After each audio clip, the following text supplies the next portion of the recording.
Korean cinema is an emotion. മറ്റൊരു ഇൻഡസ്ട്രിക്കും അവകാശപ്പെടാൻ സാധിക്കാത്ത തരത്തിലുള്ള വ്യത്യസ്തങ്ങളായിട്ടുള്ള ക്വാളിറ്റിയുള്ള സിനിമകളാണ് എപ്പോഴും കൊറിയൻ ഫിലിം ഇൻഡസ്ട്രിയിൽ നിന്നും പുറത്തിറങ്ങാറുള്ളത്. ഏറ്റവും മികച്ച കൊറിയൻ സിനിമകൾ നിങ്ങളിലേക്ക് എത്തിക്കുവാനായിട്ടാണ് ഈ ഒരു വീഡിയോ സീരീസ് നമ്മൾ ആരംഭിച്ചിട്ടുള്ളത്. മികച്ച കൊറിയൻ സിനിമകൾ പരിചയപ്പെടുത്തുന്ന വീഡിയോ സീരീസിലെ രണ്ടാമത്തെ വീഡിയോ ആണിത്. ആദ്യത്തെ വീഡിയോയുടെ ലിങ്ക് ഞാൻ കമൻറ്റ് ബോക്സിൽ പിൻ ചെയ്ത് വെക്കാം. ഈ സിനിമകളൊക്കെ നിങ്ങൾക്ക് എവിടെ കാണാൻ പറ്റും എന്നുള്ളത് കൂടി ഞാൻ പറയുന്നുണ്ട്. വീഡിയോ മുഴുവനായിട്ടും കാണാൻ ശ്രമിക്കുക.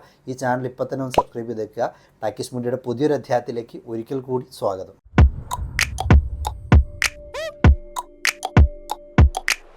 എക്കാലത്തെ മികച്ച ഏത് കൊറിയൻ സിനിമ ലിസ്റ്റ് എടുത്താലും അതിൽ തീർച്ചയായിട്ടും ഉണ്ടാകുന്ന ഒരു ത്രില്ലർ സിനിമയിൽ നിന്ന് നമുക്ക് തുടങ്ങാം. തൻ്റെ ഗർഭിണിയായ കാമുകിയെ കൊലപ്പെടുത്തിയ കില്ലറോട് റിവെഞ്ചിന് പുറപ്പെടുന്ന ഒരു സീക്രട്ട് ഏജൻറ്റിൻ്റെ കഥ പറഞ്ഞ കൊറിയൻ സിനിമയുടെ സ്വന്തം I so the devil. Revenge എന്നൊക്കെ പറഞ്ഞാൽ കൊറിയൻ സിനിമയിലെ റിവെഞ്ചാണ് റിവെഞ്ച്. എൻ്റെ അമ്മോ, ഒരു രക്ഷയില്ലാത്ത റിവെഞ്ച്. ശരിക്കും നമുക്കൊരു എക്സ്ട്രീം ലെവലിലേക്ക് എത്രത്തോളം പോകാമോ അത്രത്തോളം അവരങ്ങ് പോകും. ചോയ് മിൻസിക് എന്ന നടൻ്റെ ഫാനാക്കി കളഞ്ഞിട്ടുള്ളൊരു സിനിമയാണിത്. ശരിക്കും ചോയ് മിൻസിക് സിനിമയിലെ നായകനല്ല കേട്ടോ, വില്ലനാണ്, ടെറർ വില്ലൻ. വയലൻസിൽ നിന്നും നേരെ പ്രണയത്തിലേക്ക് കടക്കാം. എ മൊമെൻറ്റ് ടു റിമെമ്പർ, ഒരു ബ്യൂട്ടിഫുൾ റൊമാൻറ്റിക് ഇമോഷണൽ മൂവി. വൈകാരികമായിട്ട് നമ്മളെങ്ങോട്ട് കീഴ്പ്പെടുത്തി കളയും. ഒരു സാധാരണ സിനിമ എന്നുള്ള രീതിയിലൊക്കെ ആരംഭിച്ച് സിനിമ പുരോഗമിക്കുന്നതോറും നമുക്ക് മനസ്സിലാവും ഇതിലൊരു മാജിക് ഉണ്ടെന്ന്. കണ്ണ് നിറയ്ക്കാതെ കണ്ടു നിൽക്കാൻ പ്രയാസമുള്ളൊരു സിനിമയാണ് മസ്റ്റ് വാച്ച് മൂവി. അടുത്തത് വീണ്ടും ഒരു ത്രില്ലർ സിനിമയാണ്. ഒരു റിയൽ ലൈഫ് സീരിയൽ കില്ലറുടെ ജീവിതത്തെ അടിസ്ഥാനമാക്കി എടുത്തിട്ടുള്ള സിനിമ. സൈക്കോ ത്രില്ലർ സിനിമകളുടെയൊക്കെ തലതൊട്ടപ്പനെന്ന് വിശേഷിപ്പിക്കാവുന്ന ഒരു ഐറ്റമാണിത്. ഇപ്പോഴത്തെ ഒരേ ടെംപ്ലേറ്റിൽ ഇറങ്ങുന്ന സീരിയൽ കില്ലർ പടങ്ങളിൽ നിന്നൊക്കെ ഏറെ വ്യത്യസ്തമായിട്ട് എടുത്തിട്ടുള്ള സിനിമയാണിത്.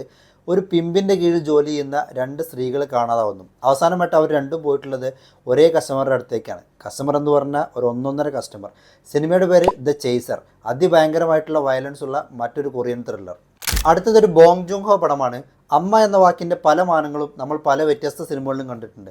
എന്നാൽ അതിൽ നിന്നൊക്കെ ഏറെ വേറിട്ടൊരു കാഴ്ച സമ്മാനിക്കുന്ന സിനിമയാണ് 2009 പുറത്തിറങ്ങിയിട്ടുള്ള മദർ എന്ന് പറയുന്ന സിനിമ. തൻ്റെ ബുദ്ധി വളർച്ചയില്ലാത്ത മകൻ ഒരു കൊലപാതക കേസിൽ പ്രതിയാവുമ്പോൾ അവൻ്റെ നീതിക്ക് വേണ്ടി ഏതറ്റം വരെയും പോരാടാൻ ഇറങ്ങുന്ന ഒരു അമ്മയുടെ കഥയാണ് ഈ സിനിമ പറയുന്നത്. ഈ സിനിമയുടെ അവസാന ഭാഗങ്ങളൊക്കെ ശരിക്കും ഹോണ്ടിങ് ആണ്. അഞ്ചാമത്തെ സിനിമ ഒരു ആക്ഷൻ മൂവിയാണ്. കൊറിയൻ സിനിമയിലെ ഏറ്റവും വലിയ വിജയ ചിത്രങ്ങളിൽ ഒന്നായി മാറിയിട്ടുള്ള ദ മാൻ ഫ്രം നോവെയർ. തട്ടിക്കൊണ്ടുപോകപ്പെട്ട ഒരു കുട്ടിയെ രക്ഷിക്കാനായി നായകൻ തുനിയുന്നതും പിന്നീടുള്ള സംഭവങ്ങളൊക്കെയാണ് ഈ സിനിമയുടെ ഒരു കഥ. ഇതിലെ നായകൻ്റെ ഒരു സ്വാഗ്, ആക്ഷൻ രംഗങ്ങളിലെ ഒരു മികവ്, സ്റ്റൈൽ, ഇതൊക്കെയാണ് ഈ സിനിമയിൽ എടുത്തു പറയേണ്ട കാര്യങ്ങൾ. അടുത്തത് വളരെ ഹൃദയഹാരിയായിട്ടുള്ളൊരു സിനിമയാണ്. ചൈൽഡ് അബ്യൂസിന് ഇരയാക്കപ്പെട്ട ഒരു 8 വയസ്സുകാരിയും അവളുടെ കുടുംബവും അവർക്ക് നേരിട്ട പ്രതിസന്ധികളെ തരണം ചെയ്യുന്നതും ജീവിതത്തിൽ തിരിച്ചു വരാൻ ശ്രമിക്കുന്നതൊക്കെയാണ് ഈ സിനിമയുടെ പ്രമേയം.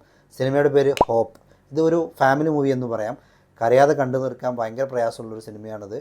തീർച്ചയായിട്ടും ഇത് ഒരു റിയൽ ലൈഫ് ഇൻസിഡൻറ്റിനെ ബേസ് ചെയ്തിട്ടുള്ള സിനിമയാണെന്നുള്ളതാണ് ഏറ്റവും വിഷമകരമായിട്ടുള്ള കാര്യം. അവസാനത്തെ പടം ഒരു ഒന്നൊന്നര പടമാണ്. വേണമെങ്കിൽ കൊറിയൻ സിനിമയുടെ ഗോഡ് ഫാദർ എന്നൊക്കെ വിശേഷിപ്പിക്കാം. ഇതൊരു ഗ്യാങ്സ്റ്റർ മൂവിയാണ്. സാവധാനം നീങ്ങുന്ന ഒരു ആധിപത്യക്ക് ശേഷം പിന്നീട് അങ്ങോട്ട് കത്തിക്കയറുന്ന പടം. സിനിമയുടെ പേര് ന്യൂ വേൾഡ്. ഈ സിനിമയിലെ പല രംഗങ്ങളും നിങ്ങൾ റിപ്പീറ്റ് അടിച്ച് കാണുമെന്നുള്ളത് ഉറപ്പാണ്. ഇനി ഈ സിനിമകളൊക്കെ എവിടെ കാണാൻ പറ്റുമെന്ന് ചോദിച്ചാൽ ഇതിൽ OTT അവൈലബിൾ ആയിട്ടുള്ള സിനിമകളുടെയൊക്കെ OTT പ്ലാറ്റ്ഫോം ഡീറ്റെയിൽസ് ഞാൻ കമൻറ്റ് ബോക്സിൽ പിൻ ചെയ്ത് വെക്കാം. നിങ്ങൾക്ക് ടെലഗ്രാം ലിങ്ക് ആവശ്യമാണെന്നുണ്ടെങ്കിൽ ടാക്കീസ് മീഡിയയുടെ ടെലഗ്രാം ചാനലിൽ ജോയിൻ ചെയ്യുക. ചാനലിൻ്റെ ലിങ്ക് ഈ വീഡിയോയുടെ ഡിസ്ക്രിപ്ഷൻ ബോക്സിൽ നിന്ന് കിട്ടും. നന്ദി, നമസ്കാരം.